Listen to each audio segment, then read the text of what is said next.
So now we are going to speak of happiness, that somehow, consciously or not, directly or indirectly, in the short and the long term, whatever we do, whatever we hope, whatever we dream, somehow is related to a deep, profound desire for well-being or happiness.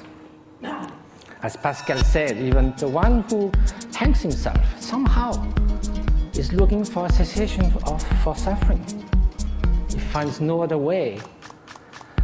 But then if you look in the literature, East and West, you can find incredible diversity of definition of happiness. Some people say it can only be lived in remembering the past, imagining the future, never in the present. And that also comes from some kind of confusions. One of the most common one is happiness and pleasure. But if we look at the characteristic of those two, pleasure is contingent upon time, upon its object, upon the place. It is something that changes of nature. Wonder why. No more tears, my heart is dry. I don't laugh and I don't cry. I don't think about you all the time, but when I do, I wonder why. No more tears, my heart is dry. I don't laugh and I don't cry. I don't think about you all the time, but when I do, I wonder why. No more tears, my heart is dry. I don't laugh and I don't cry. I don't think about you all the time, but when I do, I wonder why. No more tears, my heart is dry. I don't laugh and I don't cry. And that led to Henri Bergson, the French philosopher, to say all the great thinkers of humanity have left happiness in the vague so that they could define, each of them could define in their own terms. Well, that will be fine if it was just a secondary preoccupation in life. But now if it is something that's going to determine the quality of every instant of our life, then we better know what it is, have some clearer idea. And probably the fact that we don't know that is why so often, although we seek happiness, it seems we turn our back to it. Although we want to avoid suffering, it seems we are running someone towards it.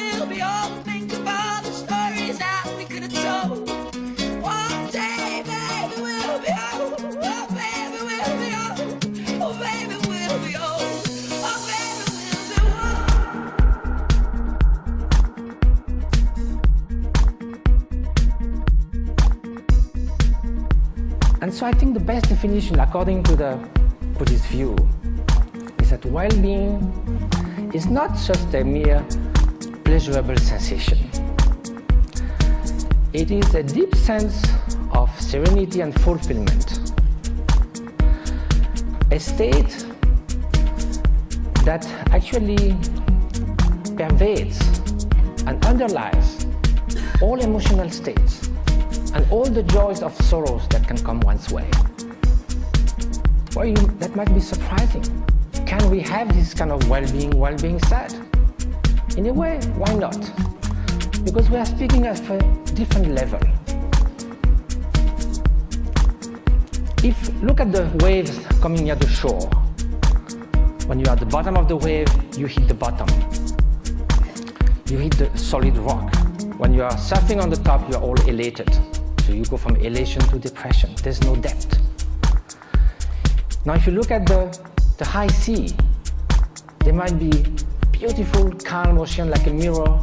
There might be storms, but the depth of the ocean is still there, unchanged.